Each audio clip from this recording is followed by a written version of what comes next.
All right, so we are going to put an edge on this Rinaldi Tomahawk. I love this thing. It's fantastic. It has really excelled at everything that I have done with it. It pounds nails really well. Nice flat pole, arched, so you get so you pound flat when you swing. I really like that. I like sloped poles for hatchets quite a bit. Really nice sheath. I got this from Emmanuel over at La Cognée. This is excellent leather quality, absolutely excellent leather quality. It is, I would say, if not full grain, I believe this could be considered full grain, but you can see that there's maybe just a little bit of finish work done on it. So it's either extremely full top grain or full grain leather. I do wish it was welted. I really do wish it was welted because I find myself pounding with the sheath in. And if you pound with an unwelted sheath, your bit is just gonna be smacking into those rivets. I haven't had an issue with it. I'm probably gonna drill those out and add a welt. It's really not a big deal. Now this steel that Rinaldi uses is really interesting. It's a spring steel. I compared it to 5160. 5160 is a very common spring steel that's used in high quality axes in the United States. Council Tool uses it. Let's see, Warwood Tools came out with their Warwood Perfect Axe. It's 5160, as I recall. It's a wonderful steel. I have a number of edge tools in 5160, and I love it. Performs really well, hardens, but stays durable. It's fantastic. I looked up 55 SI7. That's what Rinaldi uses. Compared to 5160, the only similarity really is that it's a steel and it's a spring steel. 55 SI7 has, I mean, they pump up the silicon, pump it up to 11, and they pump up the manganese, and what you end up with is an extremely tough steel. Now, the information that I found online about 55 SI7, if you look it up, if you plug that into Google, there's going to be a bunch of resources that tell you that it's not a great edge tool steel because it doesn't harden very well.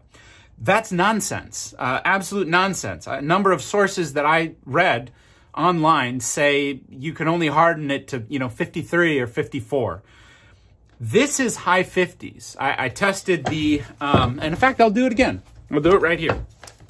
Why not? While I got the file sitting in front of me, I tested it and it's high 50s. Let's see. I'm going to go. All right, here we go. We got 60. So this is the 60 Rockwell file. So 60 cuts. You could hear it. Let's see. There I am. There's the file marks, if I can catch the light just right. So 60 cuts, but not super deep. There we go. We're gonna move to 55. Now, if the resources that I saw online were accurate, this 55 would cut, but it's not going to. I've already done this once. And just to show you that there's no trickery, look at that. It skates right off. So, I mean, and it's a clean skate. There's really not a hint of wanting to bite at all. It's a clean skate. So what that tells me is that this hatchet is heat treated to, I mean, I'd probably say, what would I say? Probably 57. 57 or 58. It's hard. It's very hard. It's excellent. Very hard and also very tough. So whatever Rinaldi figured out in their heat treating properties, they are doing better than what the chemical analysis experts say you should be able to do with this steel. I mean, that's a lot like Buck with Buck knives. They take a very basic steel, 440 high carbon steel. I'm sorry, 420 high carbon steel. The old stuff is made out of 440. And they have figured out how to maximize the results that you get with with the type of steel that they use. They're really experts in their field. The Buck Heat Treat is better than anything else for 420 high carbon steel on the market. Granted, 420 is not a great steel. That's a different conversation. But I just want to point out that if you look up 55 SI7 steel, which is what Rinaldi makes their axes out of, you're going to find some information that I personally disagree with. It contradicts my own experience with this axe. So, all right, enough of that. I hit a nail with it. I had an 8-penny nail, 2.5 inch, and you know, there's the result, just a little bit. I'm not gonna hit it with a file. I don't want to take the time to do that, and I don't think it really needs it. Now my preference lately has been to sharpen with these diamond plates. They cut so fast. They just really do.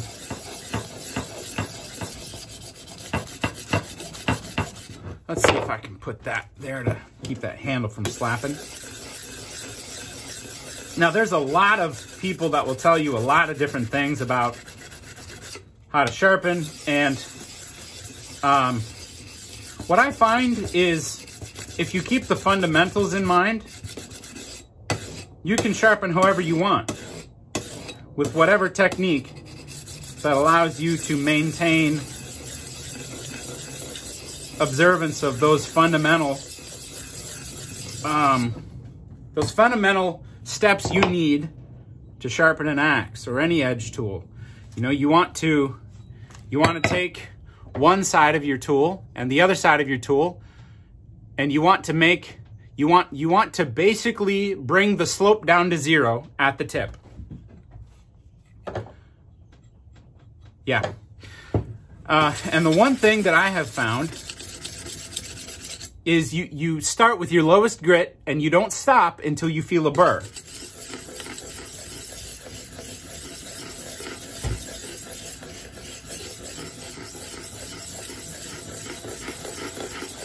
Biggest problem that I see with people when they sharpen is they're on the cheek. They're not actually sharpening the tip. So you want to watch your wear pattern. So when you sharpen, you know, I can see, maybe I can show it to you. I can put a wear pattern on that bit. It's kind of hard to get it on camera, but I know exactly where my stone is hitting based on that wear pattern. If it's too far on the cheek, no matter how much you sharpen, until you get to the edge, you're not going to get a burr. And so you've got to mind your angle. That's very important.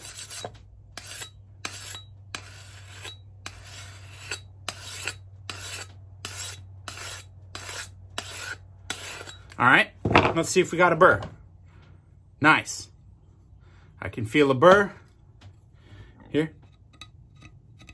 See it catches? If I go to the other side, where I just sharpened, it's gonna slide right over. That's because I have deformed the edge. So once you get your burr, that's when you can switch sides. I use Windex. Windex, like my Big Fat Greek Wedding, if anybody's seen that.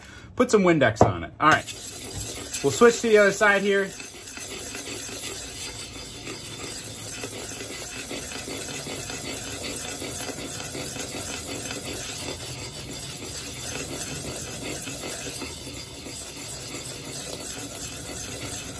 This is 400 grit, by the way, which is about the minimum grit for a reprofiling stone. Any lower and it's almost too much, but any higher and it's not gonna work.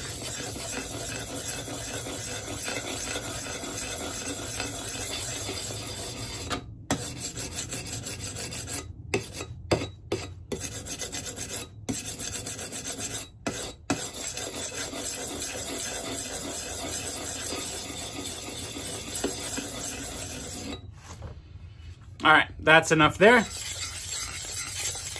Just gonna quickly touch that up and we can move on to, my bottle's getting low. we can move on to 600. I'll just clean that off. I'm going to take this up to 1200 and I'll show you what it can do.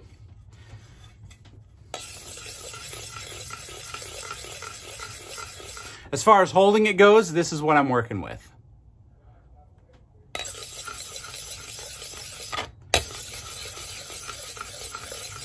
I can see that wear pattern starting to change as it goes from 400 to 600.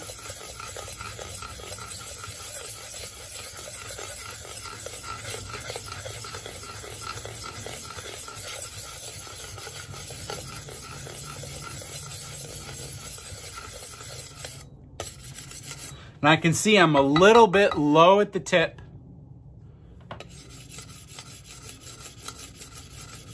So I want to change my angle. And if you could see what I'm seeing, you'd see a shiny spot slowly going away. Oh.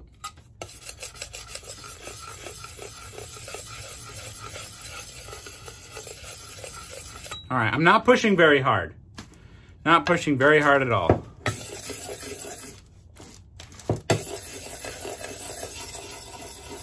Switch to the other side. Now, as you move up in grit, you're not gonna form a burr. You really only get the burr at your lowest grit, if that's 400.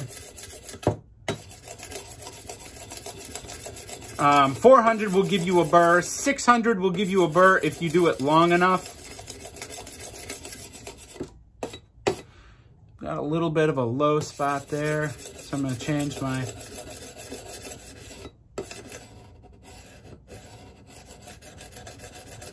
I do tend to spend a little bit of extra time at the heel and the toe.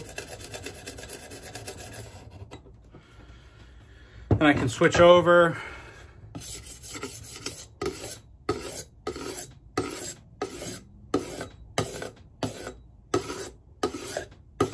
All right. Get that there. Now at 600, you should feel a good edge. This would be more than acceptable for even carving. This would be just fine for carving. It's, you know, is it overkill to take a hatchet to 1200? I mean, no. I don't think so. If I'm gonna carve with this, I want to be as close to razor sharp as possible. And also, I do think there's just something to be said for developing your skills. So here's where this is going to be really refining the edge.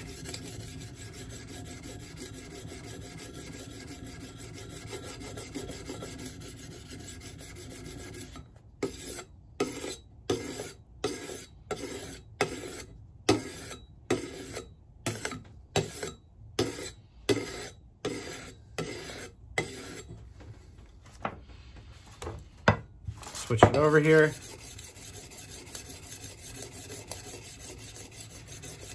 At 1000 grit, you're not really moving metal. You're just, you know, you won't put an edge onto a dull axe with 1000. You're only going to refine what you've already done.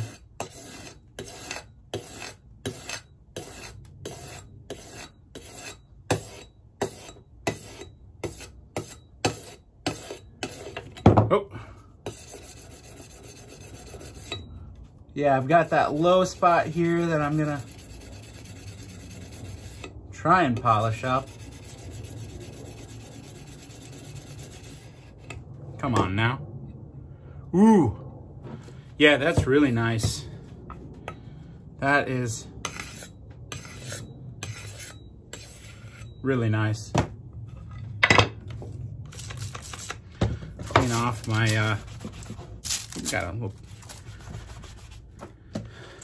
These are not expensive stones. I think these were maybe $1 or $2 each. And I've used them for a long time now. I've used them hard. I've used them to sharpen everything from super steels to tool steels, spring steels. They've cut everything marvelously well.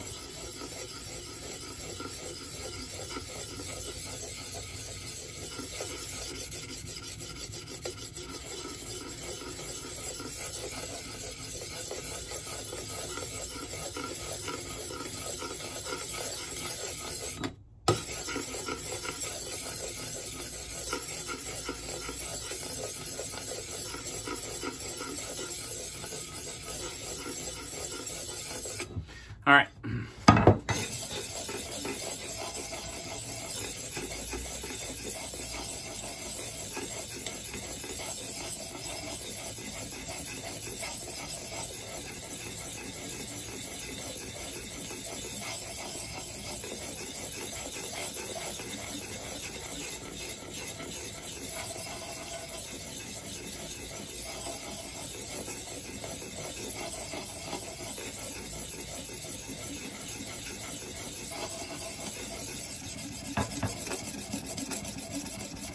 All right. So here we go. Now, all right. I'm gonna get a big one. And I'm gonna put some fresh compound on here. The other stuff's getting a little bit dried out.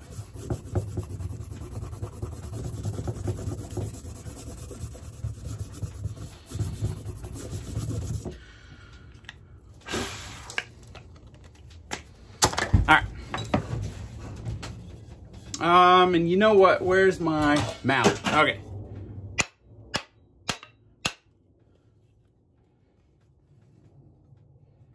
There we go. Oh, put the handle down. All right.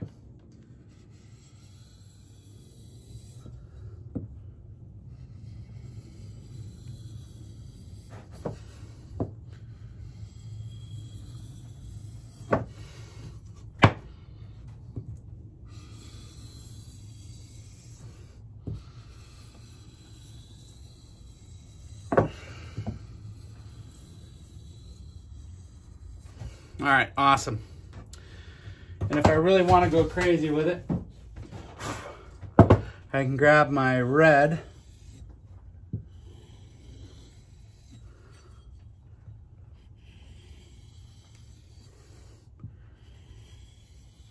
Now this part here is going to be just for looks. You know, I'm not on the bit. If I was on the bit, I'd just be destroying my strop. I'm just kind of polishing up the cheeks of that axe a little bit.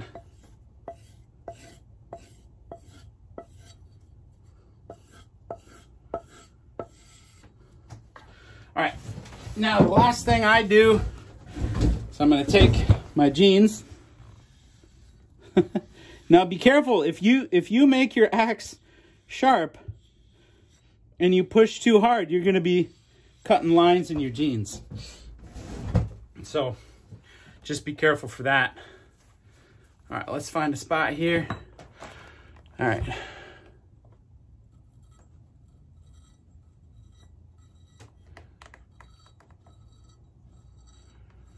I mean, that is, yeah, pretty wicked sharp. This is excellent. Excellent steel. I'd had a lot of people ask me about a tutorial for sharpening up an axe, and you know, this is how I do it. It's very simple. I have a number of different stones. I have natural stones. I have synthetic stones. I have diamond plates. I use a bunch of different things to sharpen my tools. Diamonds, for me,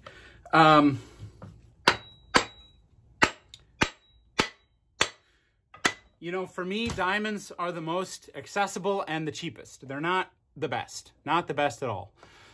I can already see my lower grit diamond plates starting to wear out. So, you know, you're going to get them and then you're going to wear them out and replace them. I don't like doing that. I like natural stones. They last longer. But here you go. I hope if you're interested in axes like I am, and you're looking for an axe that you're gonna use for everything from camping to bushcrafting to work around the house, work around the farm, work around, you know, your property, maintaining your area. It's critically important to do that. Not that I do a great job of it, but check out Rinaldi.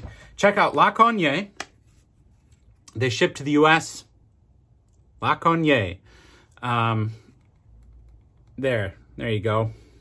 It's awesome. You're going to deal with a great guy over there, guy with some integrity, and just a really, really good experience ordering from them. So I hope this helps, and thanks for watching, and I'll catch you next time.